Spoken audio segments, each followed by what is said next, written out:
안녕하세요. 우리는 지금 다락방 강론을 공부하고 있습니다. 목요일 저녁 6월절 만찬을 하는 다락방이에요.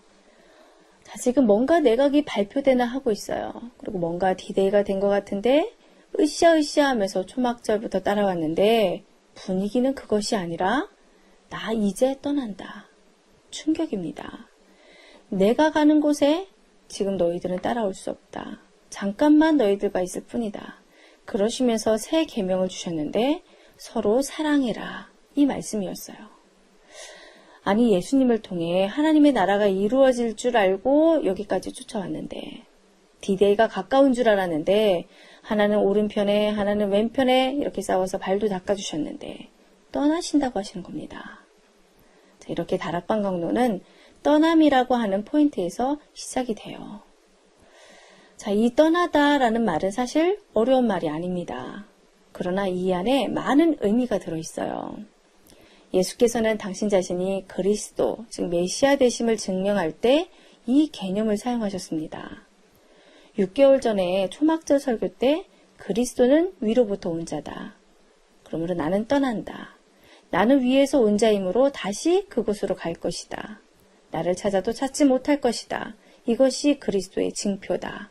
라고 하셨던 거 기억하실 겁니다. 다시 말하면 위로부터 온 자가 다시 위로 가면 사라지시는 건데 그것이 메시아의 증거다라는 주장이셨어요. 떠나시다. 그리고 찾아도 찾지 못한다. 쉽게 말하면 말 그대로 사라지다. 증발 현상이 일어나면 그때는 알라는 거죠. 그 떠남, 사라짐 자체가 곧 메시아의 증거였다는 사실을요. 그러므로 예수님은 필연적으로 이 땅에서 떠나야 한다는 주장을 지금 하고 계신 거예요. 이제부터 요한복음 14장에서 시작되는 유명한 다락방 강론은요. 이 포인트, 떠남에서 출발하지 않으면 실마리가 풀리지 않습니다. 떠남이라는 주제로 시작되었다라는 것을 전제로 해야 이 강론의 흐름이 이해가 돼요. 자, 이렇게 예수님이 떠나신다고 하니까 베드로가 질문을 합니다. 요한복음 13장 36절에서 38절이에요. 예수님의 떠남이라고 하는 던진 주제에서부터 출발해서 베드로가 질문을 하는데요. 자, 뭐라고 질문하나요? 주여, 어디로 가시나이까? 지금 어디로 가십니까? 자, 이 질문 지금 생뚱맞은 거 아닌 거 아시겠죠? 그러니까 예수님이 자꾸 떠나신다고 하니 나온 질문이에요. 자, 이에 예수님은 뭐라고 하시나요? 내가 가는 곳에 네가 지금은 따라올 수 없으나 나중에는 따라올 수 있을 것이다. 그러니까 베드로가 아닙니다, 주님. 왜 지금은 내가 따라갈 수 없습니까? 지금 따라갈 수 있습니다. 주님, 어디든지 따라갑니다. 얼마든지 내가 주님이 왕 되시는 일에 앞장서서 할 수 있습니다. 내 목숨이라도 바치겠습니다. 목숨을 걸고 주님을 지키겠습니다. 혁명할 수 있습니다. 이런 식이에요. 그러니까 아직도 못 깨닫고 있는 거죠. 이에 예수님이 네가 나를 위해 목숨을 바치겠느냐? 내가 진실로 진실로 너에게 이르노니 닭 울기 전에 3번 나를 모른다고 말할 것이다. 이렇게 된 것입니다. 그러니까 베드로가 예수님을 부인하는 일은 내일 하고 새벽 사이에 일어날 일이에요. 지금 목요일 밤 예수님이 앉아 계신 다락방 분위기는 어떨까요? 물 끼얹은 것처럼 조용하겠죠? 베드로는 기가 팍 죽었어요. 제자들은 예수님께서 이번에 예루살렘에 오시면 뭔가 일을 내실 것이라고 100% 기대하고 있었어요. 한 자리씩 할 줄 알고 지금까지 그것 때문에 누가 좋은 자리에 앉는가 자르싸움들 하고 왔기에 관계들이 썩 좋지는 않아요. 그러나 어쨌든 예수께서 깃발을 들며 나설 각오는 갖고 있습니다. 예수께서 어디를 가시든지 함께 하려고 굳게 결심한 것이 사실이에요. 그래서 베드로가 그렇게 말씀드렸을 뿐이거든요. 그런데 그만 동료들 앞에서 수치스러운 예언을 들었으니 베드로는 기가 팍 죽었습니다. 감정도 상했을지도 모르죠. 지금 코가 쭉 빠져있는 베드로 얼굴이 보이시죠? 분위기가 좋지 않아요. 모두들 걱정스럽고 불안합니다. 그때 예수께서 입을 여셨어요. 예수님이 떠나신다고 하니 근심하고 있거든요. 그래서 너희는 마음에 근심하지 말라. 하나님을 믿어라. 그리고 또 나를 믿어라. 14장 1절을 읽어보겠습니다. 너희는 마음에 근심하지 말라. 하나님을 믿으니 또 나를 믿어라. 자, 여기서 말하는 근심은 우리들이 하는 일상적인 근심이 아니에요. 여기서 말하는 제자들의 근심은 예수님이 떠나실 뿐만 아니라 너희는 따라올 수 없다고 하신 이유입니다. 그럼 예수님이 왜 떠나시나? 그 떠나시는 이유를 2절에서 알려주세요. 내가 너희를 위하여 거처를 예비하러 가노니. 제자들이 있을 곳을 예비하러 가신다고 말씀하시고 있어요. 자, 걱정하지 말라는 거죠. 예수님은 계속 떠남에 대해 말씀하고 계셔요. 자, 그도 그럴 것이 오늘 밤은 마지막 밤이에요. 그러니까 마지막 밤의 대화 주제는 떠남일 수밖에 없습니다. 자, 이해되시죠? 그런데 제자들은요, 여전히 동상이몽 중입니다. 이제부터 이어지는 동문서답과 같이 이어지는 예수님과 제자들의 두 대화의 방향을 놓치지 말고 한번 보세요. 예수님과 제자들의 대화가 동문서답같이 이어지고 있다는 사실과 왜 이렇게 동문서답하는지를 알아야 다락방 강설이 읽어져요. 예수님의 3년 동안의 행적, 이 땅에 오셨다가 가시는 이유가 무엇인가? 자, 우리 때문이라고 하셨어요. 이 모든 예수님의 행위는 우리 있을 곳이 있다는 것을 알려주시기 위한 것이라고 14장 2절에서 알려주셨습니다.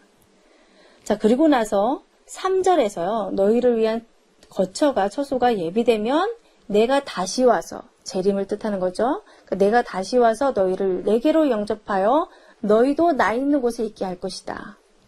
재림이라는 표현은 여기서 안 하셨지만 있을 곳을 예비하신 후에 다시 오신다고 약속하십니다.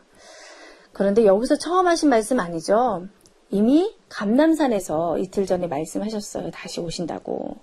그러니까 재림은 다시 온다라는 것은 떠남이 전제되어야 하는 거예요. 그렇죠?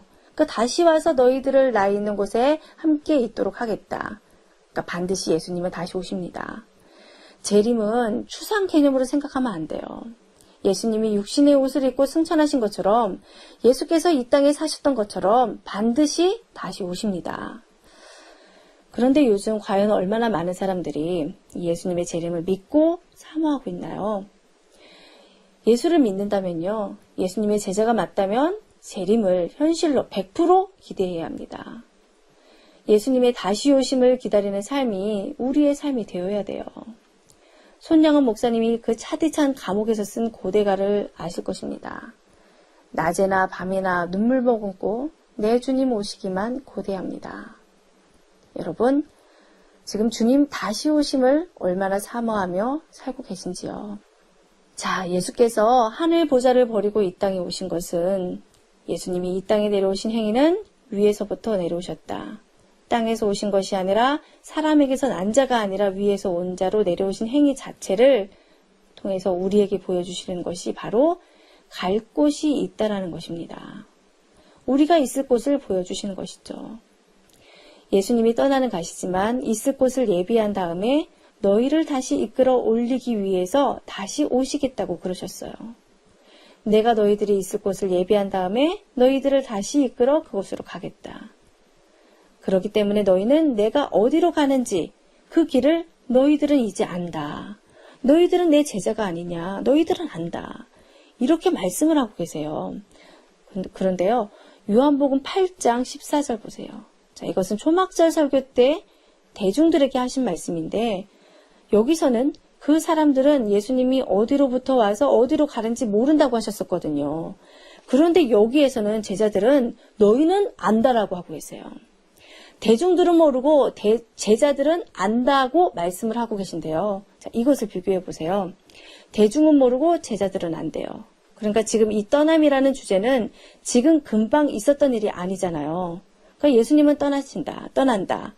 나 있는 곳으로 나 있던 곳으로 가신다. 라는 말씀을 초막절 때부터 해오셨는데 지금 제자들하고만 다락방 강론을 말씀하시면서 너희들은 내가 가는 곳, 그 길을 안다.